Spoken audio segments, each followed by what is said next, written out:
आप में से जो कार्यकर्ता भाई ग्रामीण पृष्ठभूमि के हैं, जो गांव से आए हैं, उनको भी स्वदेशी आंदोलन चलाना है।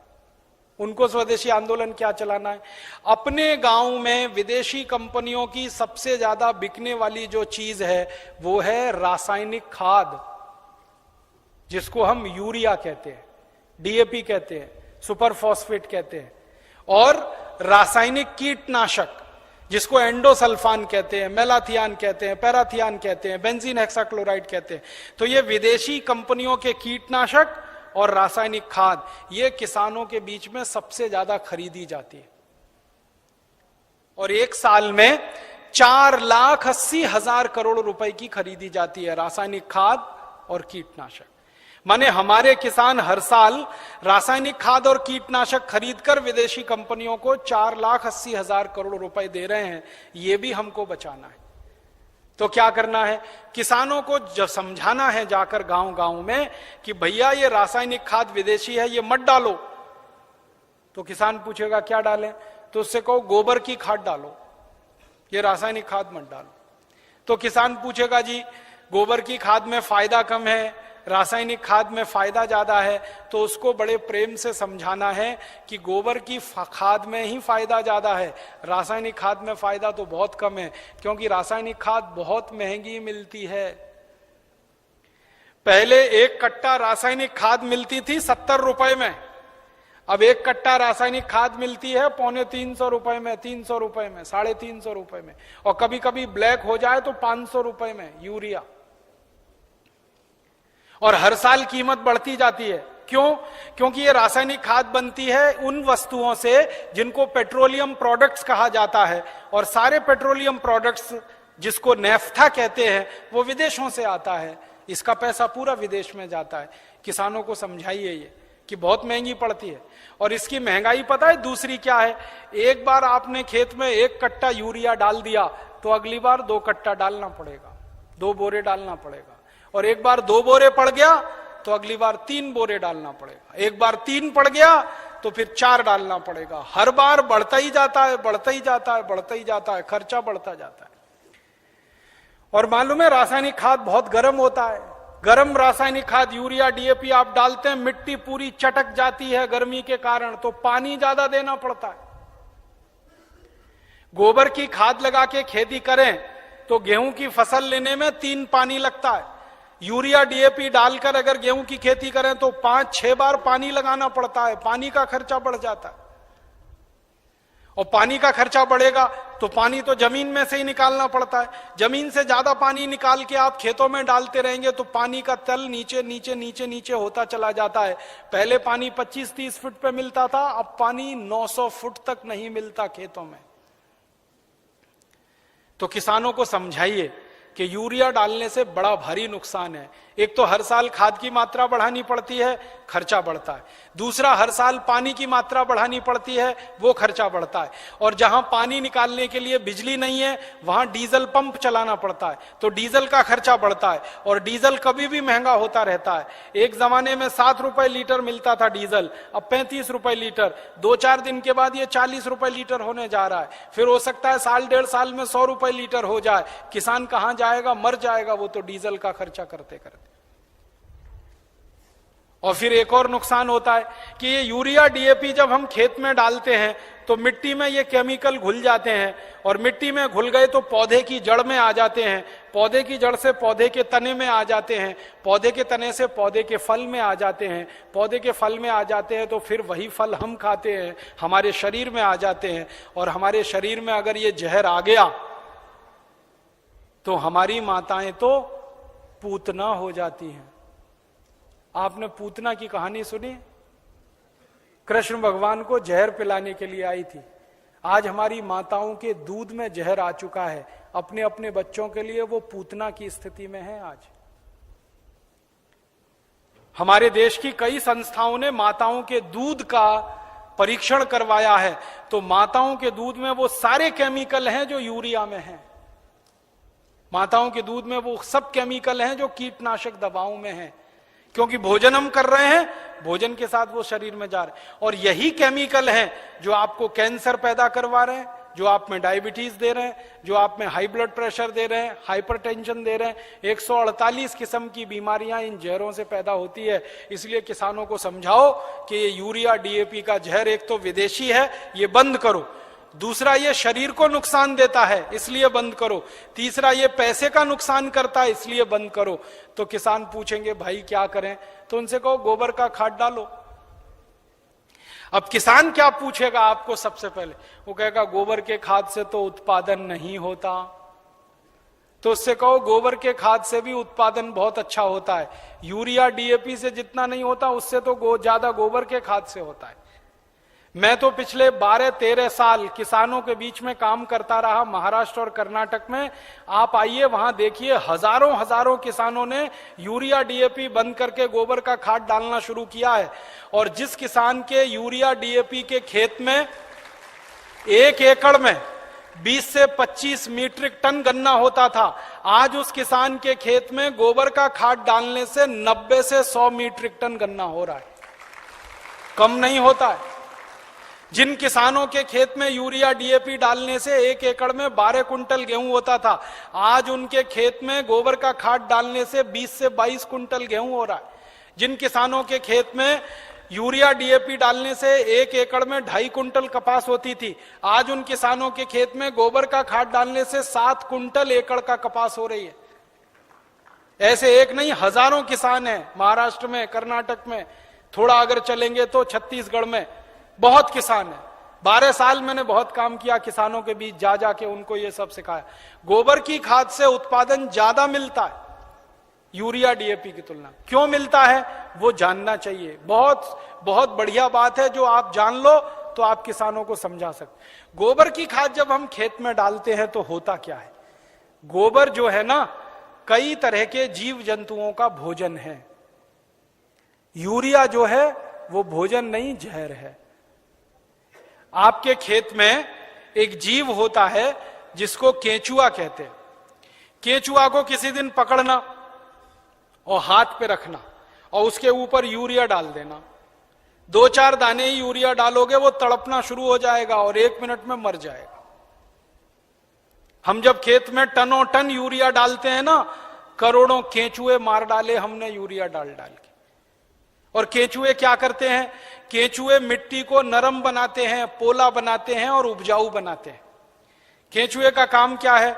ऊपर से नीचे जाना, नीचे से ऊपर जाना। पूरे दिन में वो 3 चक्कर नीचे ऊपर के लगाता है। नीचे जाएगा फिर ऊपर आएगा, फिर नीचे जाएगा फिर ऊपर आएगा। अब केंचुआ जिंदा है तो नीचे जाएगा फिर ऊपर आएगा। केंचुआ जब नीचे जाता है तो एक रास्ता बनाते हुए जाता है, ऊपर आता है तो दूसरा रास्ता बनाते हुए आता है। तो परिणाम क्या होता है कि ये छोटे छोटे छिद्र जब मिट्टी में वो केंचुए तैयार कर देता है, तो बारिश का पानी इन्हीं छिद्रों में से नीचे एक एक बूंद नीचे रिसते हुए तल में जमा होता है। माने वाटर रिचार्जिंग का दुनिया में सबसे जबरदस्त काम कोई करता है तो केंचुआ करता है, और यूरिया के कारण ये मर जाता है। इसलिए यूरिया डालना माने किसान के लिए आत्महत्या करने के बराबर है। जिस किसान के खेत में यूरिया डलेगा, केंचुआ मर जाएगा। केंचुआ मरा तो मिट्टी में ऊपर नीचे कोई जाएगा नहीं, तो मिट्टी कठोर होती जाएगी, कड़क होती जाएगी। मिट्टी और रोटी के बारे में एक सत्य है कि इसको फेरते रहो, नहीं तो खत्म हो जाती है। रोटी को फेरना बंद करो, जल जाती है। मिट्टी को फेरना बंद करो, पत्थर जैसी हो जाती है। मिट्टी को फेरने का मतलब समझते हैं? ऊपर की मिट्टी नीचे, नीचे की मिट्टी ऊपर, ऊपर की नीचे, नीचे की ऊपर। ये केंचुआ ही करता है और कोई नहीं कर सकता। केंचुआ तो किसान का सबसे बड़ा दोस्त है। मैंने इसका हिसाब निकाला था। एक केंचुआ साल भर अगर जिंदा रहे तो 36 मीट्रिक टन मिट्टी को उठक पटक कर देता है, ऊपर से नीचे, नीचे से ऊपर, एक केंचुआ साल भर में। और उतनी ही मिट्टी को ट्रैक्टर से उलट पलट करना पड़े तो कम से कम 100 लीटर डीजल खर्च होता है, और 100 लीटर डीजल 3600 रुपए का आता है। माने एक केंचुआ हर आदमी का 3600 रुपए बचा रहा है। ऐसे करोड़ों केंचुए हैं, पता सोचो कितने हजार करोड़ रुपए बच रहे हैं इस देश में। इसलिए गोबर का खाद डालने से फायदा क्या होता है? रासायनिक खाद डालो, केंचुआ मर जाता है। गोबर का खाद डालो, केंचुआ जिंदा हो जाता है। क्योंकि गोबर केंचुए का भोजन है। केंचुए को भोजन मिले तो वो अपनी जनसंख्या बढ़ाता है, और इतनी तेज बढ़ाता है कि कोई नहीं बढ़ा सकता। भारत सरकार कहती है हम दो हमारे दो, केंचुआ नहीं मानता उस बात को। एक एक केचुआ 50-50 हजार बच्चे पैदा करके मरता है। 50-50 हजार। एक जाति का केचुआ तो मैंने देखा 1 लाख पैदा करता है बच्चे, तब मरता है। तो वो एक जिंदा है, उसने 1 लाख पैदा कर दिए, अब वो 1-1 लाख पैदा करेंगे, करोड़ों केंचुए हो जाएंगे अगर गोबर डालना शुरू किया। और केंचुए ज्यादा होंगे तो मिट्टी फिर उलट पलट होने लगेगी, मिट्टी में छिद्र बनने लगेंगे, तो बारिश का जितना भी पानी गिरेगा सब मिट्टी में आ जाएगा। और पानी मिट्टी में गया तो नदियों में बेकार नहीं बहेगा, तो बाढ़ नहीं आएगी, तो समुद्र में फालतू पानी नहीं जाएगा। इस देश का करोड़ों करोड़ों रुपए का फायदा हो जाएगा। इसलिए आप किसानों को समझाओ, गोबर की खाद डालो। फिर कुछ किसान कहेंगे जी उत्पादन होगा क्या? उनसे कहना गारंटी मेरी, गारंटी भारत स्वाभिमान ट्रस्ट की। थोड़े दिन में भारत स्वाभिमान ट्रस्ट की तरफ से हम किसानों को कहेंगे कि आप बिंदास गोबर की खाद डालो, गारंटी हमारी, 1 ग्राम भी उत्पादन कम नहीं होगा। कैसे कम नहीं होगा? डालने का तरीका है। डालने का तरीका क्या है? अभी किसान गोबर कैसे डालते हैं? गोबर डालते हैं, वो घूरा है, घूरा गांव में कचरा डालने का, वहां गोबर इकट्ठा करते हैं। 6 महीने, 8 महीने, साल भर वो सूखता रहता है और सूख सूख के उसकी सारी ताकत निकल जाती है। फिर वो सूखा हुआ गोबर हम डालते हैं, इससे उत्पादन ज्यादा नहीं आता। गोबर को हमेशा गीला डालना चाहिए, ताजा डालना चाहिए। गोबर को अगर पानी में घोल के डालो ना तो वही 3 गुना ज्यादा फायदा करता है। तो किसानों को यह समझाओ कि गोबर को सुखा के खेत में ना डालें, उसको पानी में घोल के डालें। तो कैसे घोलेंगे पानी में, उसका फॉर्मूला लिख लो आप।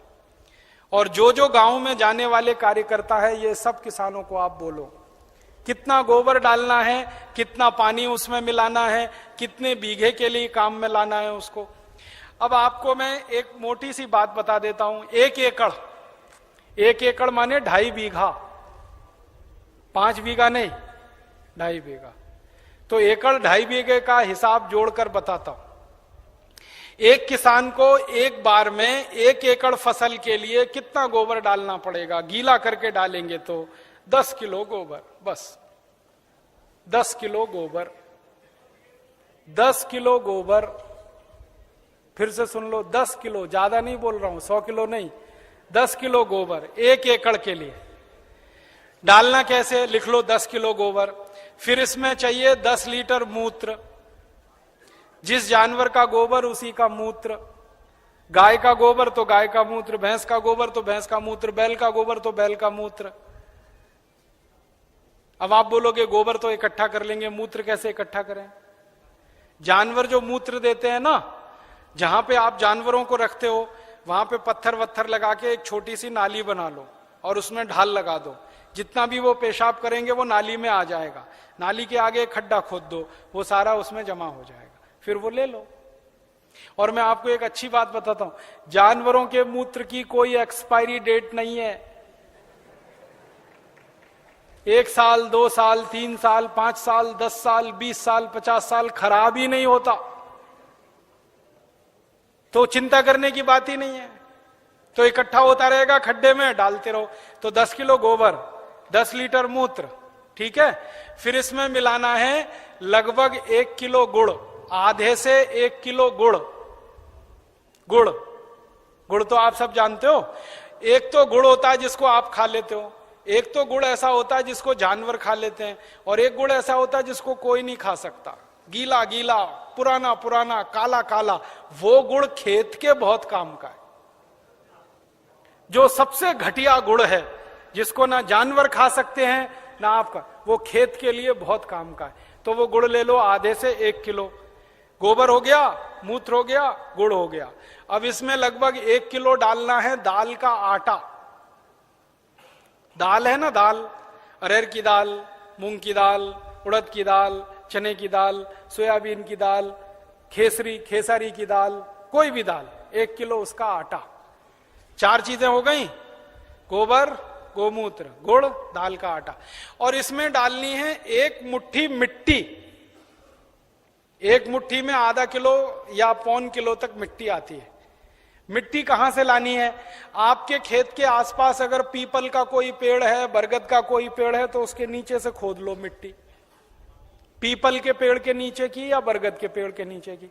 पीपल और बरगद के पेड़ के नीचे की ही मिट्टी क्यों खोदना? आपको मालूम है पीपल और बरगद के पेड़ हर समय ऑक्सीजन देने वाले पेड़ हैं, और ज्यादा ऑक्सीजन देने वाले पेड़ के नीचे जीवाणुओं की संख्या बहुत होती है। तो पीपल और बरगद के पेड़ के मिट्टी में जीवाणु सबसे ज्यादा होते हैं, यही जीवाणु खेत को चाहिए। तो मिट्टी ले ली, 5 चीजें हो गई, गोबर 10 किलो, मूत्र 10 लीटर, गुड़ लगभग 1 किलो, दाल का आटा 1 किलो और मिट्टी लगभग 1 किलो। ये 5 चीजों मिला दो, घोल दो। हाथ से घोल लेना, खराब नहीं होंगे हाथ, नहीं तो डंडे से घोल देना। एक ड्रम में घोल लेना, प्लास्टिक के ड्रम में घोल लेना, नहीं तो लोहे के ड्रम में घोल लेना। प्लास्टिक का होगा तो अच्छा, लोहे वाला क्षरण ज्यादा होता है। अब इसको घोल के 15 दिन रख देना, 15 दिन रख देना।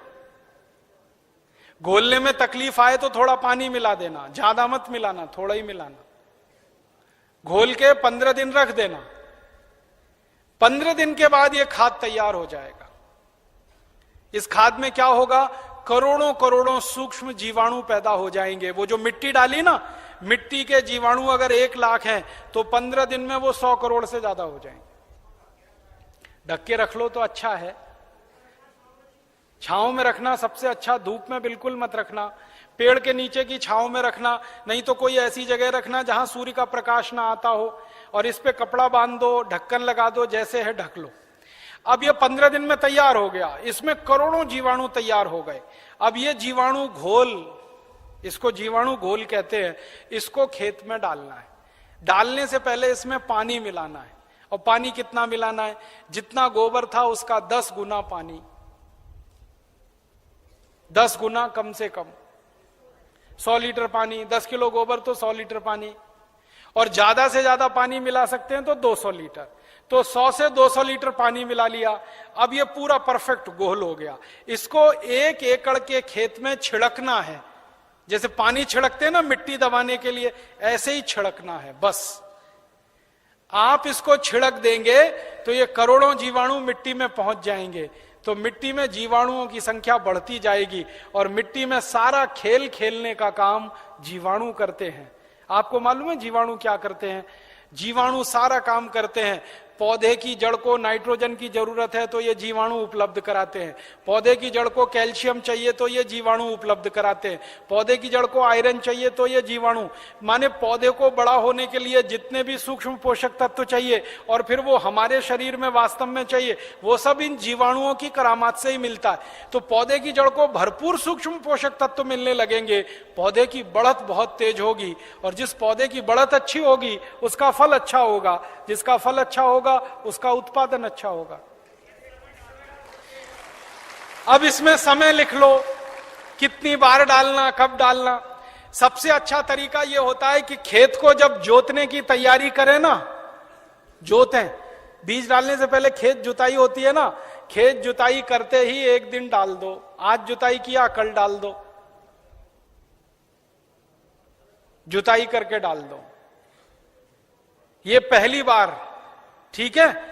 फिर इसके डालने के 2-3 दिन बाद या 4 दिन बाद या 5 दिन बाद बुआई कर दो।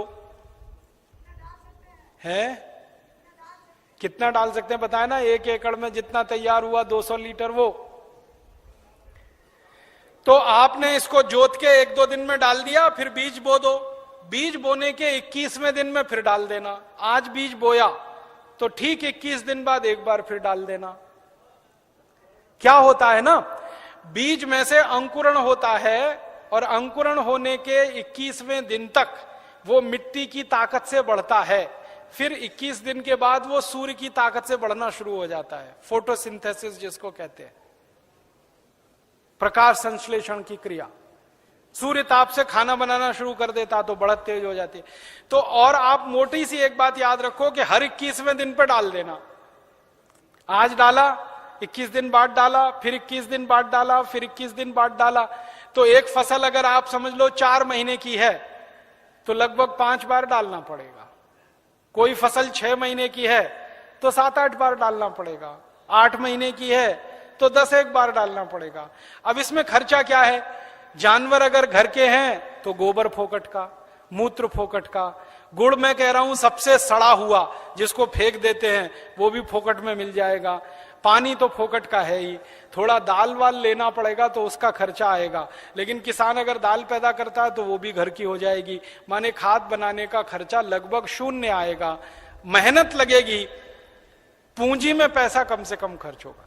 और ये खाद जो तैयार होगी इसमें जबरदस्त क्वालिटी है, क्योंकि इसमें कैल्शियम भरपूर, आयरन भरपूर, फास्फोरस भरपूर। क्या क्या इसमें है? गोबर है, गोबर में कैल्शियम है, आयरन है, सल्फर है, सिलिकॉन है, कोबाल्ट है, मैग्नीशियम है, मैग्नीज है, 18 सूक्ष्म पोषक तत्व हैं जो चाहिए मिट्टी को। फिर गुड़ है, गुड़ में जबरदस्त फास्फोरस है, गुड़ में जबरदस्त कैल्शियम है, फिर मूत्र में ये सब है। तो जो सूक्ष्म पोषक तत्व हमें चाहिए वही मिट्टी को चाहिए, वो सब इस खाद में भरपूर हैं। यूरिया में नहीं है, डीएपी में नहीं है, यूरिया में कैल्शियम नहीं है, डीएपी में कैल्शियम नहीं है। और कैल्शियम सबसे प्रमुख आधार है मिट्टी के लिए, क्योंकि खेत में कैल्शियम होगा तो पौधे में होगा, पौधे में होगा तो फल में होगा, फल में होगा तो भोजन में होगा, भोजन में होगा तो शरीर में होगा, शरीर में होगा तो हड्डियां मजबूत, हड्डियां मजबूत तो शरीर मजबूत। ये सारा साइकिल इसी कैल्शियम के उस पे है। तो ये तो गोबर की खाद से ही मिलेगा, यूरिया डीएपी से मिलने ही वाला नहीं है। तो किसान को ये समझाइए आप। अब आपको समझ में आ गया, हर 21 दिन में डालना है, जबरदस्त फसल आएगी। पहली बार जब आप डालोगे ना तो किसान थोड़ा झिझक करेगा, उसको भरोसा नहीं है, विश्वास नहीं है, तो उसको कहना कि भाई तुम डालो, नुकसान तुम्हारा नहीं होगा। मैंने बहुत किसानों का हिसाब निकाला है, खराब से खराब खेत में जब गोबर का खाद डालते हैं ना तो गेहूं का उत्पादन पहले साल की तुलना में थोड़ा ही कम आता है, लेकिन उत्पादन जितना कम आता है उससे ज्यादा खर्चा बच जाता है, तो वो बराबर मामला बैठता है। हम यूरिया डीएपी में खर्चा करते हैं हजारों रुपए का, तब उत्पादन लेते हैं। यहां खर्चा ही नहीं है, थोड़ा उत्पादन कम भी हुआ तो फायदा ही है, नुकसान कुछ नहीं, इसलिए किसी किसान का नुकसान नहीं। और 2-3 साल लगातार आपने डाल दिया तो उत्पादन बढ़ना शुरू हो जाता है, लगातार बढ़ता है। और 10-12 साल में तो कई खेत ऐसे हैं जहां उत्पादन सीधे डबल हो जाता है, 100% की बढ़ोतरी हो जाती है। नहीं, छानने की जरूरत नहीं है, ऐसे ही डालो। उसमें जितना कचरा है सब खेत में जाने दो, क्योंकि कचरे में जीवाणुओं की संख्या और तेजी से बढ़ेगी, छानने की जरूरत नहीं है। अब आप डालोगे कैसे, ये प्रश्न है। तो उसके लिए 4 विधि है। पहली विधि ये है कि सीधे डब्बा लो और छिड़काव करो, खेत पे भरो और छिड़क दो, भरो और छिड़क दो। अब कहोगे जी खेत बहुत बड़ा है, ये तो नहीं चल सकता, तो दूसरा तरीका बताता हूं। खेत में पानी लगाते हैं ना, पानी में डाल दो। नाली में से पानी जा रहा है ना, एक टंकी में भर के ये खाद रख दो, उसमें नल लगा दो, टोटी खोल दो, टपक टपक पानी में गिरता रहेगा, खेत में चला जाएगा। ये दूसरा तरीका। तीसरा तरीका यह है कि अगर किसी के घर में जानवरों की संख्या ज्यादा है तो गोबर ज्यादा होगा उसके पास, तो थोड़ा सा गोबर तो इसमें इस्तेमाल हुआ, बचे हुए गोबर का क्या करेंगे? तो बचा हुआ गोबर अगर सूखा है तो उसको इसी में डाल देना 15 दिन के बाद 200 लीटर पानी मिला के, तो वो गोबर भी गीला हो जाएगा। गीले गोबर के लड्डू बना लो और लड्डुओं को खेत में फेंक दो, तो खाद पहुंच जाएगा। और एक तरीका है, खेत में से मिट्टी खोद लो, मिट्टी खोद लो, मिट्टी में ये पूरा घोल मिला दो, मिट्टी गीली हो गई, मिट्टी के लड्डू बना लो, लड्डुओं को खेत में फेंक दो, तो खाद पहुंच जाएगा। तो पानी के साथ दे सकते हैं, छिड़क के डाल सकते हैं, गोबर या मिट्टी को लड्डू बना के डाल सकते हैं। और एक आखिरी तरीका है, स्प्रे मशीन अगर अपने पास है तो उसका आगे से नोजल निकाल दो, नोजल निकाल दो, फिर उससे स्प्रे कर दो। अब इसमें ध्यान ये रखना है कि ये फसल पे स्प्रे नहीं होगा, ये जमीन पे होगा, मिट्टी पे होगा। फसल पे डालने से फायदा नहीं मिलेगा, मिट्टी में डालना है इसको। तो अगर फसल ऊंची है तब कैसे डालेंगे? तब तो पानी लगाओगे तभी डालना सबसे अच्छा है। इसमें एक तरीका यह है कि खेत का मुहाना होता है ना, जहां से पानी घुसता है, वहां एक आदमी को बिठा दो, डब्बा लेके पटकता रहेगा, उसमें पानी के साथ जाता रहेगा, और पानी के साथ पूरे खेत में बराबर मात्रा में जाता है और रिजल्ट उसका सबसे अच्छा आता है।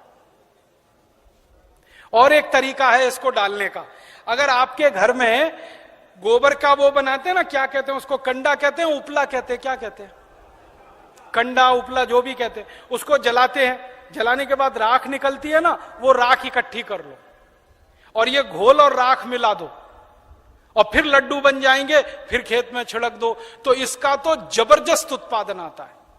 क्योंकि जो राख है ना, इसमें कई केमिकल अतिरिक्त हैं जो गोबर और गोमूत्र से भी ज्यादा है। तो ये तरीका समझ में आ गया। हर 21 दिन पे डालेंगे। 4 महीने की फसल है तो 5-6 बार डालना पड़ेगा, 6 महीने हैं तो 7-8 बार। इसी तरह से पूरी खेती होती रहेगी। गोबर किसी भी जानवर का, गाय का हो, भैंस का हो, बैल का हो, बकरी बकरे का हो, गधे घोड़े का हो, हाथी ऊंट का हो, कोई भी हो, सब चलेगा। मूत्र भी किसी जानवर का, ठीक है। और आधा आधा मिले तो वो भी चलेगा। गाय का आधा ले लिया, भैंस का आधा, किसी के पास गाय नहीं हो, किसी के पास भैंस नहीं हो, एक एक गाय एक एक भैंस, और खेत बड़ा है तो आधा आधा, सब मिक्सिंग करके चलेगा। बस एक ही सावधानी रखना कि जो जो गाय का गोबर लो तो वो देशी गाय हो तो अच्छा होगा।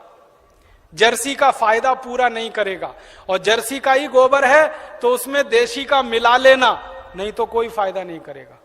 जर्सी गाय है, उसका गोबर है, उसमें देशी गाय का 1-2 किलो गोबर मिला लेना, वो वैसे ही काम करता है जैसे 100 किलो दूध में 1 चम्मच दही डालो तो पूरा दूध दही हो जाता है।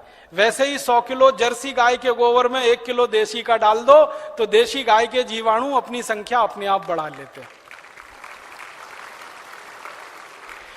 और धीरे धीरे मेरी बात मानो तो जर्सी गाय बेचते जाना, देशी लेते जाना, क्योंकि ये जर्सी गाय के दूध में दम नहीं है। आपको मालूम नहीं है, दुनिया में भारत को छोड़कर जर्सी गाय का दूध कोई देश नहीं पीता। डेनमार्क में सबसे ज्यादा जर्सी गाय है। डेनमार्क वाले दूध ही नहीं पीते। क्यों नहीं पीते? कैंसर होने की संभावना है जर्सी गाय के दूध से। घुटनों का दर्द तो तुरंत हो जाता है, बड़ी बड़ी बीमारियां होती हैं। और जर्सी गाय को एक खतरनाक बीमारी होती है, मैड काउ डिसीज। उस बीमारी के चक्कर में दूध भी उसका प्रदूषित होता है, इसलिए जर्सी का दूध दुनिया में कोई नहीं पीता। डेनमार्क की सरकार तो दूध ज्यादा होने पे समुद्र में फेंकवा देती है। आपको सुनकर हैरानी होगी, डेनमार्क में दूध बहुत है, चाय बिना दूध की पीते हैं सबके सब, क्योंकि वो दूध उनको खराब लगता है। तो जर्सी गाय बेच के देशी लेते जाना। भैंस हो तो उसका तो चल जाएगा, बैल का चल जाए। अब एक आखिरी चीज और बता दूं, उसको आप लिख लो। ये तो हुआ खाद। अब किसान कहेगा कीड़ा लग गया तो, कीड़ा लग सकता है ना, तो उसका भी एक फॉर्मूला लिख लो। कीड़ा अगर लगता है, कीट लगता है, तो उसकी दवा भी हम खुद बना के छिड़क सकते हैं, पैसा खर्च करने की जरूरत नहीं। कीड़ा मारने की दवा कैसे बनेगी? 20 लीटर जानवरों का पेशाब ले लो, गाय का, बैल का, भैंस का, 20 लीटर, ठीक है। ये 1 एकड़ के लिए बता रहा हूं। फिर इसमें 2.5-3 किलो नीम के पत्ते की चटनी डाल देना। नीम के पत्ते की चटनी, नीम का पत्ता है, पीस के चटनी बना के डाल देना, 2.5-3 किलो। और आकड़ा देखा है? आकड़ा, आकड़ा के पेड़ के पत्ते की भी चटनी डाल देना, 2.5-3 किलो। आकड़ा, आक कहते हैं, आक, कुछ लोग अकौआ कहते हैं उसको। आक, आकड़ा, अकौआ, हाँ वही जो हनुमान जी पे चढ़ाते हैं, जिसमें सफेद सफेद दूध निकलता है। और एक तीसरा पत्ता है, सुनो सुनो भाई, एक तीसरा पत्ता है बेशरम। बेशरम जो है ना, अक्सर गांव में घुसते हैं ना, तो दोनों तरफ किनारे किनारे लगा रहता है, पान के जैसा पत्ता, बैगनी रंग का फूल आता है, उसमें ना खुशबू होती है ना कुछ होता है, बिना पानी के बिना बीज के होता है, इसलिए बेशरम कहते हैं। तो 2-2.5 किलो ले लो। और एक पत्ता है आपके गांव में अगर मिले तो, सीताफल का पत्ता, शरीफा जिसको कहते हैं, सीताफल शरीफा, उसका पत्ता 2-2.5 किलो ले लो। और अगर गांव में मिल जाए ना तो वो घास आती है ना, कांग्रेस घास, उसको चटनी बना के डाल दो, 2-2.5 किलो। और इसमें थोड़ा सा खूब तीखी लाल मिर्च हो, हरी मिर्च हो, तो वो पीस के डाल दो, 250-300 ग्राम। लहसुन पीस के डाल दो, आधा किलो के करीब। गाजर घास, वही वही। और मैं आपको एक मोटी सी बात बताता हूं, वो याद रखो, जिन जिन पत्तों को गाय नहीं खाती, फिर से सुनो, जिन जिन पत्तों को गाय नहीं खाती और आपके गांव में उपलब्ध है, वो सब पत्ते पीस के डाल दो इसमें। गाय को खिला के देख लो, खा रही है तो नहीं डालना, नहीं खा रही है तो पीस के डाल देना है। मोटी बात याद रखो। तो 3-4 तरह के पत्ते डाल दिए, थोड़ा लहसुन डाल दिया, थोड़ा मिर्ची डाल दी, 20 लीटर मूत्र में डाल के इसको उबालना है, गर्म करना, उबाल के ठंडा कर लो, ठंडा करके 200 लीटर पानी मिला दो। अब ये दवा तैयार हो गई, कीटनाशक। इसको स्प्रे कर दो किसी भी फसल पे, तो 48 घंटे माने 2 से 3 दिन में सारे कीट खत्म कर देता है। 1 पैसे का खर्चा नहीं होता, बाजार से कुछ नहीं लाना पड़ता। ये हर फसल में काम आता है, गेहूं में, चावल में, चने में, दाल में, मटर में, गन्ने में, हर तरह की फसल में ये उपयोग हो सकता है। तो कीटनाशक दवा बनाने का आपको मालूम, खाद बनाने का आपको मालूम। अब यूरिया, डीएपी और एंडोसल्फान गांव गांव से हमें बंद कराना है। 4,80,000 करोड़ रुपए किसानों का बचाना है, 2,32,000 करोड़ रुपए शहर वालों का बचाना है। ये दोनों मिला दें तो करीब 7-8 लाख करोड़ रुपए देश का हम बचा सकते हैं स्वदेशी आंदोलन की ताकत से।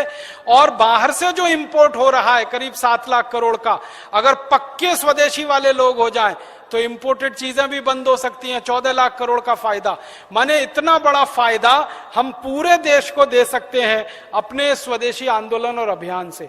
इसलिए स्वदेशी आंदोलन और अभियान को गांव गांव जाके चलाना है। और आपको इसके लिए उस जमाने में लोकमान्य तिलक ने जैसा परिश्रम किया, महात्मा गांधी ने जैसा परिश्रम किया, विपिन चंद्र पाल ने जैसा परिश्रम किया और क्रांतिवीरों ने जैसे परिश्रम किया, वैसा ही परिश्रम आपको करना है। ताकि क्या होगा, जैसे आज हम लोकमान्य तिलक का नाम याद रखते हैं अपने देश के लिए, अपनी सभ्यता के लिए, अपनी आजादी के लिए, वैसे ही आपका नाम आने वाली पीढ़ियां याद रखेंगी इस देश के दूसरे स्वदेशी आंदोलन के लिए। ऐसा कहकर मैं आपका आभार व्यक्त करता हूं, बहुत बहुत आपको धन्यवाद देता हूं।